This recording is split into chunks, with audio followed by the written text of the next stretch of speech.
Hi everyone, welcome back. So today we'll be covering the next control in the line of the CIS Top 20 Control series. So that is control number 4.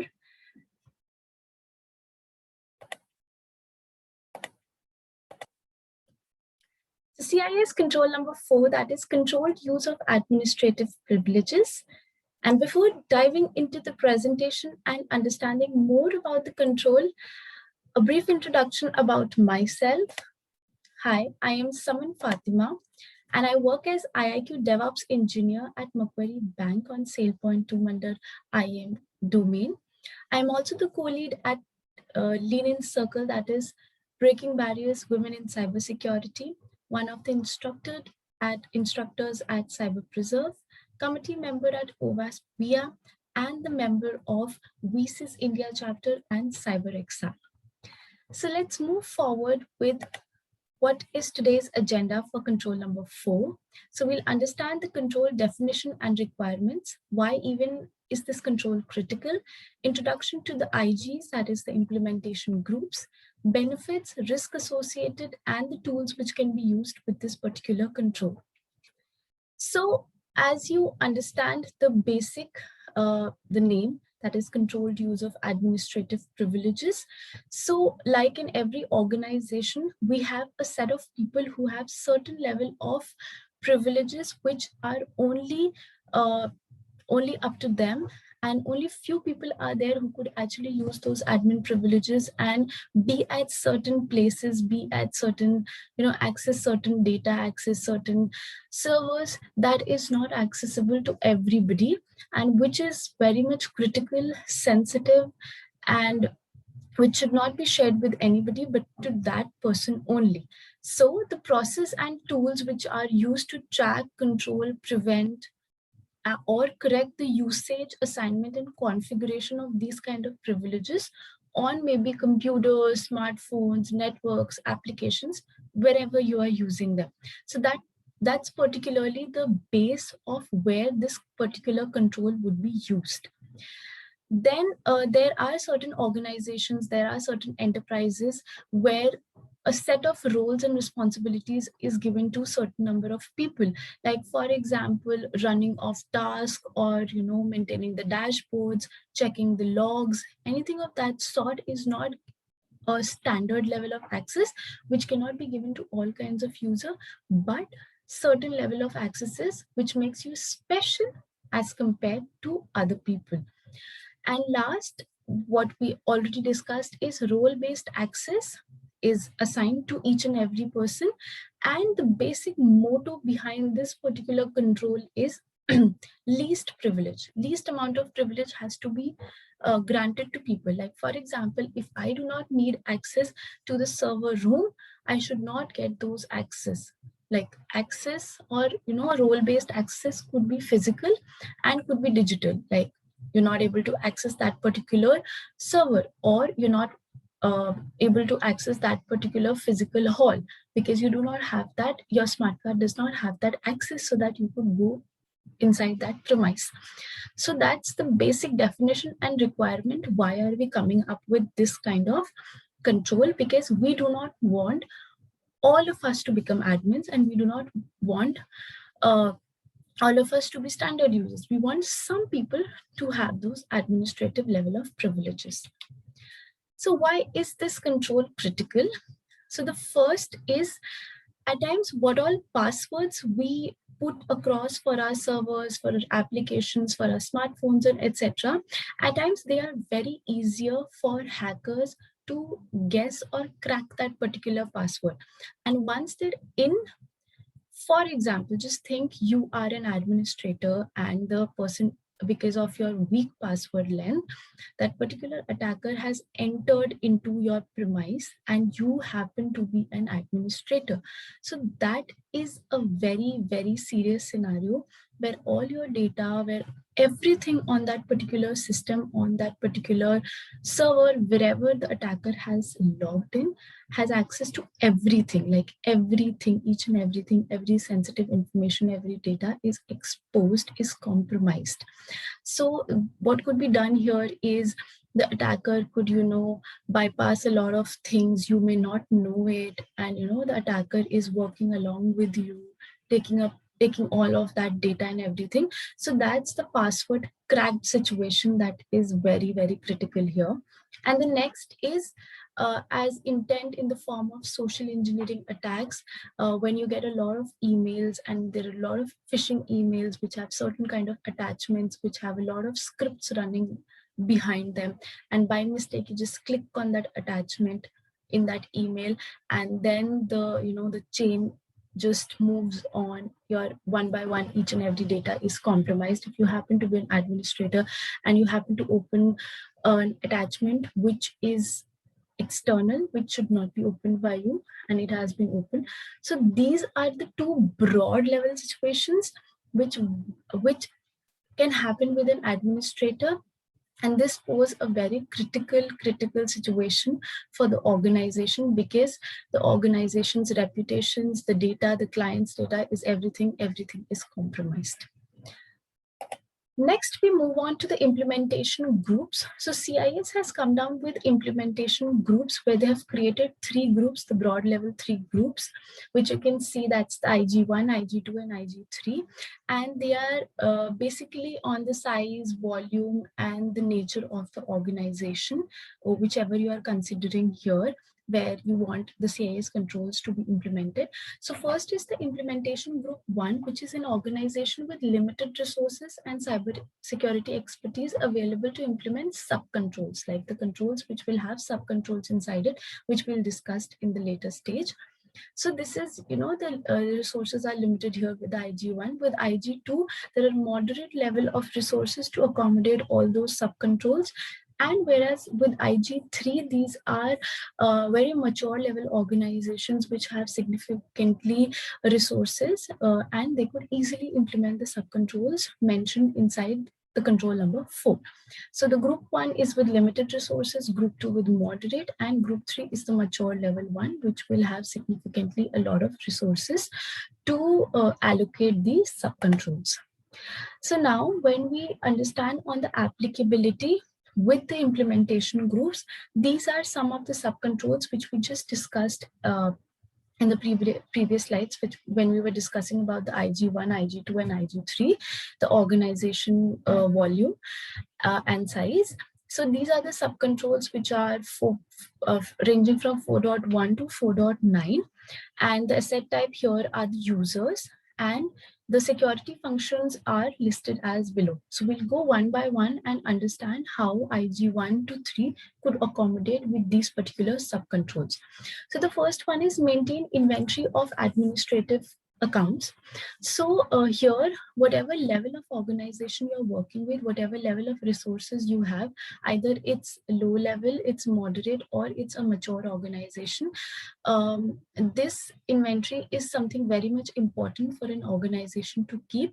So here, if it's a very, for IG1, which has very limited number of resources, is not able to accommodate this particular sub-control, whereas IG2 and IG3 organizations are able to accommodate this sub-control under them. That is, they use automated tools to inventory all administrative accounts, including domain and local accounts, to ensure that only authorized individuals have elevated privileges. So all those things should be maintained in an inventory. So we can see IG2 and IG3 are listed. Next is change default passwords, the places where we use the similar kinds of passwords which can be easily cracked by the attacker. There should be frequent change to that password, so that same passwords could not be reused or could not be cracked. So that is applicable to all the IGs. The password change is not something related to the size, volume of the organization, but this could be changed on regular intervals. Next, we have ensure the use of dedicated administrative accounts. The account should have, like, for example, if I have admin account, I should have a standard account, and similarly I should have an elevated account. So this account should only be used for administrative activities, and my standard account should be used for other activities. Okay, so this will not intervene any of my activities. So this is applicable to all the IGs. You should have dedicated administrative privileges and you should keep it separate from your standard rights. Then we have usage of unique passwords. This is here where we are introducing MFA, that is multi-factor authentication, and use unique passwords is somewhere down the line where you have seen that you have the username as root and the password also as root. So these are the unique password places. And this is somewhere, this situation is somewhere where we want that MFA should have been there, but if we're using unique level of password, here is something where MFA is not supported, and accounts will use passwords that are unique to that particular system, that is root, or we have service accounts which will have same level of passwords and username, so unique password. So that is something where we'll consider IG2 and IG3 and not IG1 because of the limited level of resources. Next, we have use multi-factor authentication for all administrative access. That is highly suggested here, that we use, encrypted channels and MFA, for all these administrative account access. That is only applicable to IG2 and IG3, as you can see, 4.4 and 4.5. Then we moved on to 4.6 is use dedicated workstations for all administrative tasks. For example, we're in an organization, we are in a hall where 20 people sit, out of them 5 of them are admins. So we have to make sure, that organization has to make sure that the 5 administrators should have dedicated workstations. Nobody else should use those workstations where all the admin level of work is done, which should be kept away from the standard users who should not even work on those workstations. So that is ensure administrator use dedicated machines for all administrative tasks or which requires administrative access. So that is something where you're considering the significant or the mature organization. So that is why we have only IG3 listed here, because the moderate resources organization and the limited resources organization would not be able to accommodate separate systems for admins and separate system for standard users. 4.7 is limit access to scripting tools. These are, basically the scripting tools which we come across and where, passwords could be cracked very easily. So we have like Microsoft PowerShell and, Python scripts we have, so that these particular script should only be used by people who have, that level of understanding of these tools, of these scripts, so that they do not fall into any problems of, compromising any kind of data. So the access should be limited to these kinds of tools, and this can be only applicable when the resources are up to that mark, that is IG2 and IG3. 4.8 is log in alert on changes to administrative group membership. So like, for example, I had joined my organization 10 days back and I need certain admin level of access for one of my tasks. So, there should be some alerting, there should be some proper logging done that I have been given so and so admin level membership and I'm doing that particular task. So, there should be some loggers enabled, so that which can keep a track of who has what access at what time, and everything could be logged across. And the last 4.9 is log and alert on unsuccessful administrative account login. So for example, if I have a standard user, I try to access that. So there should be, when somebody is actually logging in but not able to, because he or she does not have those accesses, we should also get those logs as well, so that we get across who and when and at what time and in what intervals do we get such unsuccessful login attempts. So for these 4.8 and 4.9, we will need more resources for these to function properly. So we have only considered IG2 and IG3 because of more significant resources available to these level of organization.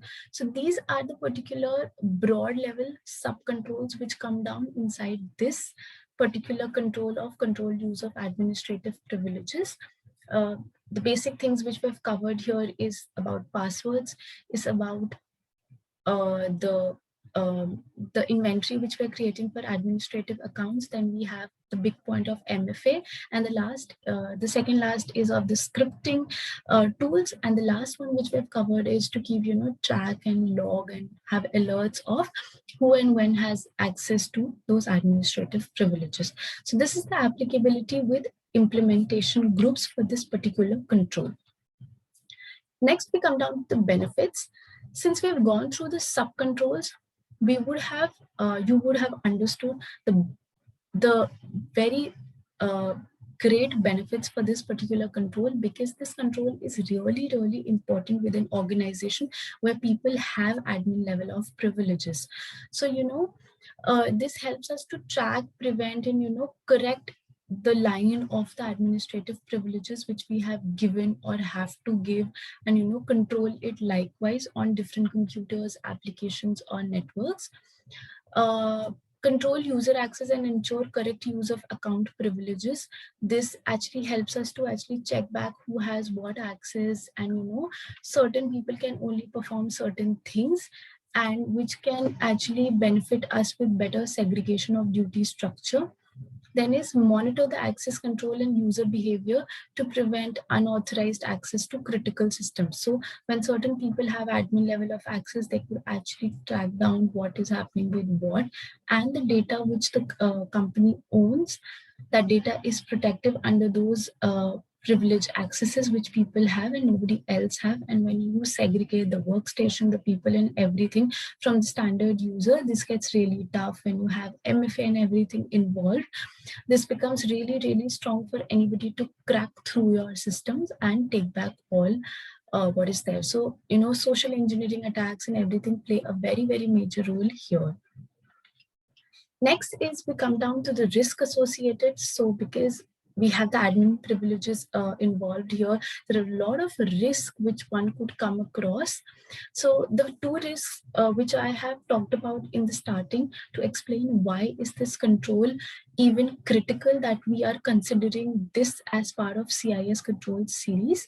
Because first one is because of the social engineering attack which we come across of, that is when you accidentally click on an email attachment, open it, and some scripts and some tools or some attacker gets into your system and takes back everything what that particular admin system had.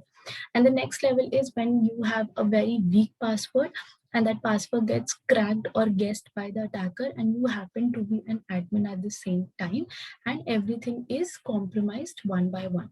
The third point is we have to be very, very we have to be very, very patched in our environment. We should not be with some older versions of our software. So unpatched system makes the network vulnerable. Obviously, when one of the system gets old, it has a lot of vulnerabilities which could be used by attackers to go against you. So unpatched system makes the network vulnerable. Use of prohibited softwares by employees is something very, very critical. When you use softwares which are not recommended, which should not be used in line with your privileged access, this can lead to a lot of cookies, or a lot of uh, outside data, unsolicited data entering, and anybody could access your sensitive information. Then we have risk of corporate data leak via smartphones. Yes, because a lot of admin level users use their admin privileges via smartphones, and smartphones, we have a lot of other social media platforms there. So corporate data could be leaked through those smartphones.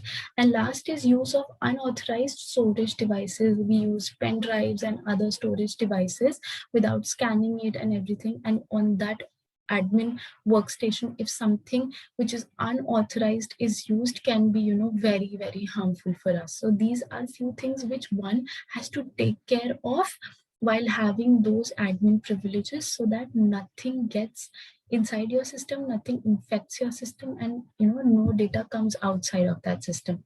So I have attached the screenshots where whenever you have to do certain admin level of task, you get this dialog box, this prompt box, that to perform this task, you must log on using an administrative account. You cannot do this with your standard account. You have to, log in through your elevated account, and then probably this particular task can go forward. Next is we will discuss, what are the tools which, you get in market, to have these kinds of controls checked at your end.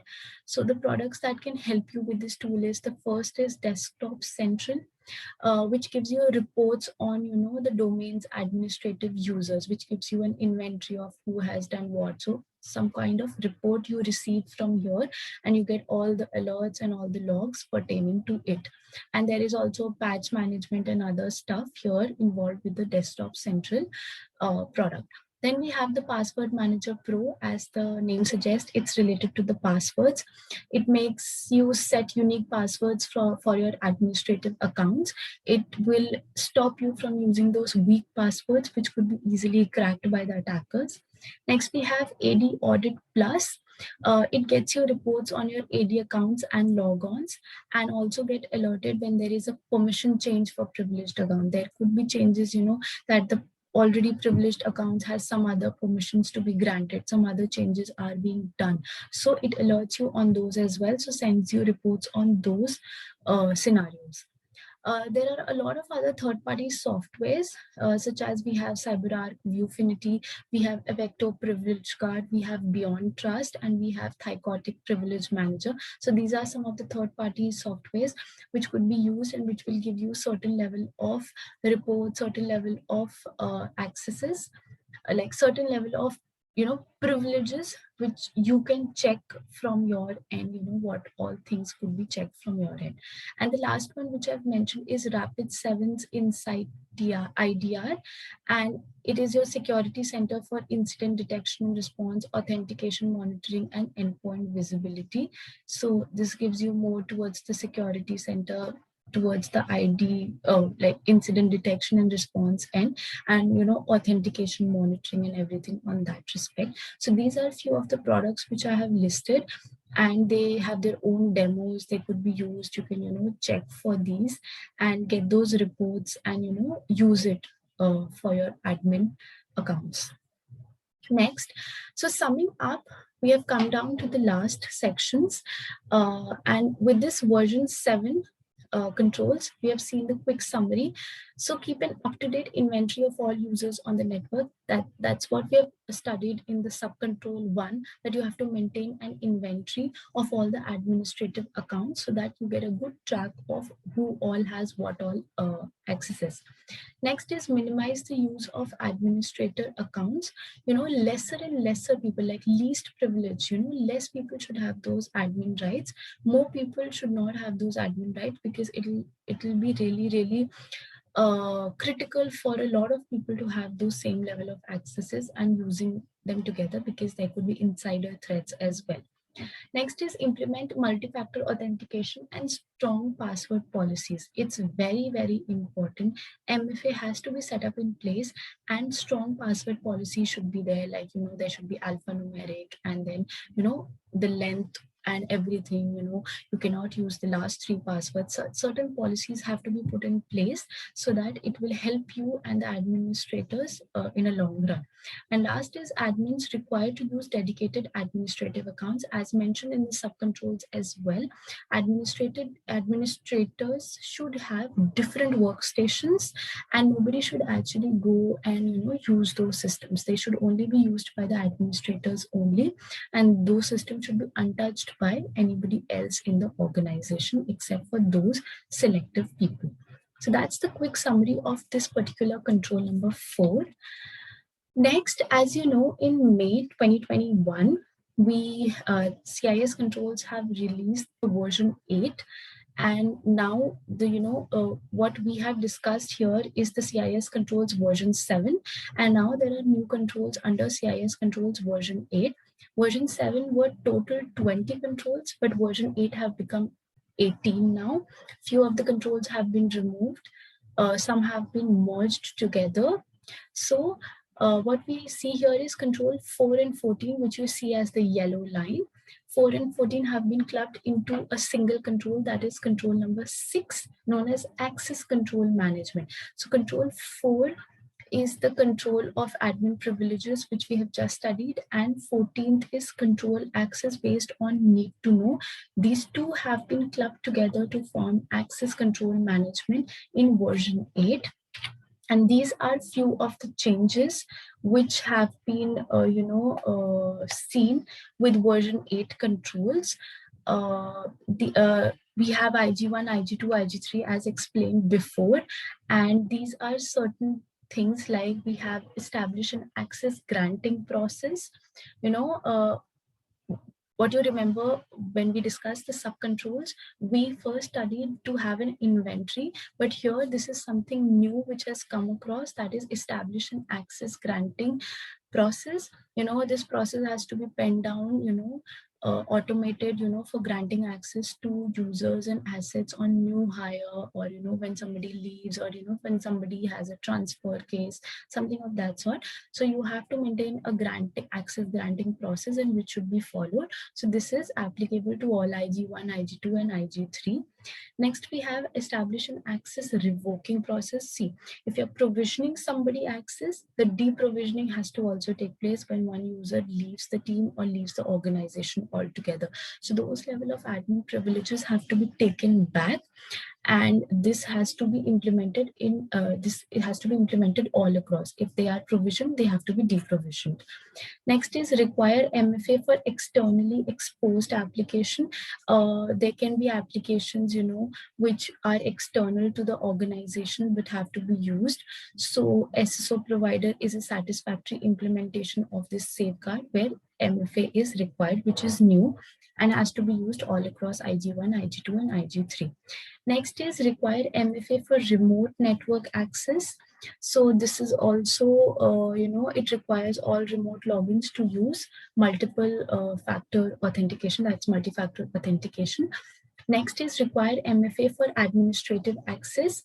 Whoever has admin privilege has to go through the MFA process. So,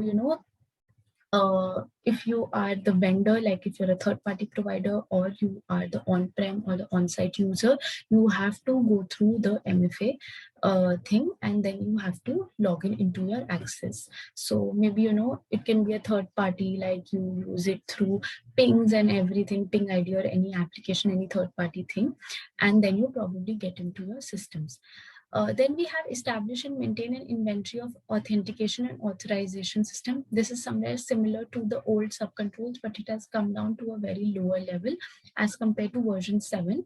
So this is the same, you maintain an inventory and maintain an inventory of authentication systems, which is applicable again. Last time also it was applicable to IG2 and IG3. This time also it's applicable to IG2 and IG3. Then we have centralized access control, that is centralized access controls for all enterprise assets through a directory service or SSO provider wherever supported. This is a new one which protects the user, and this is applicable to IG2 and IG3.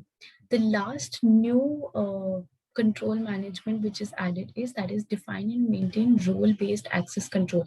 This we have studied in the definition, and this is now one of the subcontrols, and which is applicable not on users but on data. You have to maintain role-based access on data, like what data needs to be given to what people, like correct set of rights should be given to correct set of people. So this is define and maintain role-based access control. So this is all together we're talking about RBAC, through determining and documenting the access rights necessary for each role, within that enterprise, and successfully carrying out those assigned duties. So this is a very, this can be only taken up by very mature level of organizations which have significant level of resources. So that is why it's used in IG3, and this is also somewhere down the line new, so listed here. So these are few differences which I have shown you between version 7 and version 8, which has come down new. The crux remains to be the same. It's just certain accesses, certain security functions have been altered, certain have been removed, and now you have the fresh set of subcontrols which you see on screen, and you have the pertaining IG1, IG2, IG3. depending on the size, volume, and maturity level of that particular organization, and you then group them likewise. So here we come down to the end of the session, and I hope everybody has got a good hold of what control 4 has to bring you, what you have to understand around the administrative and administrator level privileges, and should be very very careful with these sensitive data which these administrator uh, take care of. So if you have any information, please reach down to me, and thank you so much and take care. Bye.